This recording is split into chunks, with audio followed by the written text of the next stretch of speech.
యోగా అనేది సున్నితమైన వ్యాయామం, శ్వాస నియంత్రణ ధ్యానంతో కూడిన పురాతన అభ్యాసం. యోగా అనేది వేల సంవత్సరాల నాటి పురాతన భారతీయ తత్వశాస్త్రం. ఇది ఆధ్యాత్మిక జ్ఞానోదయానికి మార్గంగా రూపొందించబడింది. యోగా శారీరక, మానసిక, ఆధ్యాత్మిక ఆరోగ్యానికి ఎంతో ప్రాముఖ్యతనిస్తుంది.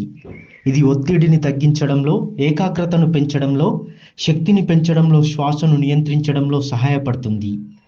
ప్రతిరోజు యోగా చేయడం వలన మానసిక ప్రశాంతత, శారీరక దృఢత్వం, ఆరోగ్యపరమైన జీవన శైలిని పొందవచ్చు. యోగాలో అనేక రకాలు ఉన్నాయని హన్మకొండ నగరానికి చెందిన యోగా ట్రైనర్ సుష్మా తెలిపారు. యోగాలో మనకి చాలా రకాలు ఉంటాయి. Like hatha yoga, traditional yoga, vinyasa yoga, restorative yoga and prenatal or antenatal yoga. So hatha yoga ప్రస్తుతం నేను నేర్పించేది హఠ యోగా. హఠ యోగాలో మనకి అడ్వాన్స్డ్ ఆసనాలు ప్రాక్టీస్ ఉంటుంది. ట్రెడిషనల్ యోగాలో రెగ్యులర్ చేసే ఆసనాలు ఉంటవి. అండ్ రెజొరేటివ్ యోగాలో మనం ప్రాపర్టీస్ యూజ్ చేసుకొని చేసే యోగా. లైక్ ఎవరికైనా నీ పెయిన్స్ ఉన్న వాళ్ళు కంప్లీట్ కింద కూర్చోలేరు కదా, సో వాళ్ళు చైర్ అండ్ స్టిక్ యోగా చేసుకోవచ్చు. కొన్ని properties use like stretching bands చేసుకొని కూడా చేసుకోవచ్చు. యోగా అనేది ఉదయం, సాయంత్రం వేళలో చేయాలి. ఉదయం వేళలో కొంతమంది వృత్తిరీత్యా బిజీగా ఉంటారు. అలాంటి వారు ఉదయం వేళలో కుదరకపోతే సాయంత్రం వేళలో యోగా చేసుకోవచ్చు. 5 సంవత్సరాల వయసు పైబడిన వారి నుంచి ఎవరైనా యోగా చేయవచ్చు. ప్రెగ్నెంట్ లేడీస్కి యాంటీనేటల్ యోగా తోటి చాలా మంది నార్మల్ డెలివరీస్కి వెళ్తున్నారు. అండ్ తర్వాత రిజల్ట్స్ కూడా బాగుంటున్నాయి. ఫ్యూచర్లో వాళ్ళకి ఎటువంటి బ్యాక్ పెయిన్ రాకుండా కొంచెం ఫిట్నెస్ అనేది ఉంటుంది. ప్రెగ్నెంట్ లేడీస్ వాళ్ళకి 4th అంటే 2nd ట్రైమెస్టర్ అండ్ 3rd ట్రైమెస్టర్లో చేపిస్తున్నారు. లైక్ 3 months కంప్లీట్ అయిన తర్వాత 4th month నుంచి 9th month వరకు చేపిస్తున్నారు. యోగా చేసుకోవడానికి మనకి మార్నింగ్ ఆర్ ఈవినింగ్ కూడా చేసుకోవచ్చు.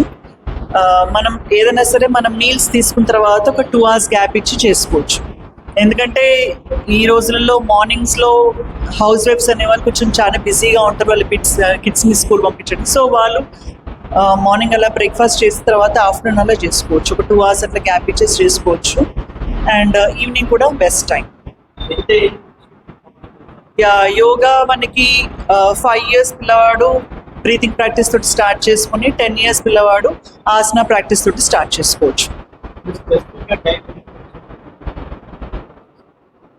యోగా చేసే వాళ్ళకి స్పెసిఫిక్ డైట్ అంటే వాళ్ళు చేసే ప్రాక్టీస్ తోటి ఆటోమేటిక్గా వాళ్ళకి సెన్స్ కంట్రోల్ అనేది వస్తుంటుంది. సో దానివల్ల వాళ్ళు ఎక్కువ ఫుడ్ కూడా ఎక్సెస్గా తీసుకునే అవసరం లేదు. అంటే అడిగా వాళ్ళకి క్రేవింగ్స్ అనేది చాలా తక్కువగా ఉంటుంది. సో వాళ్ళు డైట్ కంట్రోల్ చేయడం చాలా ఈజీగా ఉంటుంది. అండ్ యోగా పెద్దవాళ్ళు కంపల్సరీ చేయాలి. లైక్ 40 years దాటిన తర్వాత యోగా ప్రాక్టీస్ చేయడం వల్ల వాళ్ళకి ఆస్టియోపోరోసిస్, ఆర్థరైటిస్ రాకుండా నివారించుకోవచ్చు. అండ్ 40+ వాళ్ళకి మెనోపేస్ స్టార్ట్ అవుతుంది కాబట్టి ఆ మెనోపాజ్ స్టేజ్లో వాళ్ళు యోగా చేయడం వల్ల ఇంటర్నల్ స్ట్రెంగ్త్ అనేది ఉంటుంది. అండ్ థైరాయిడ్ కానివ్వండి, తర్వాత ఇతరత్ర వాళ్ళ హెరిడిటరీ నుంచి వచ్చే డిసీజెస్ నుంచి వాళ్ళు ప్రివెంట్ చేసుకోవచ్చు.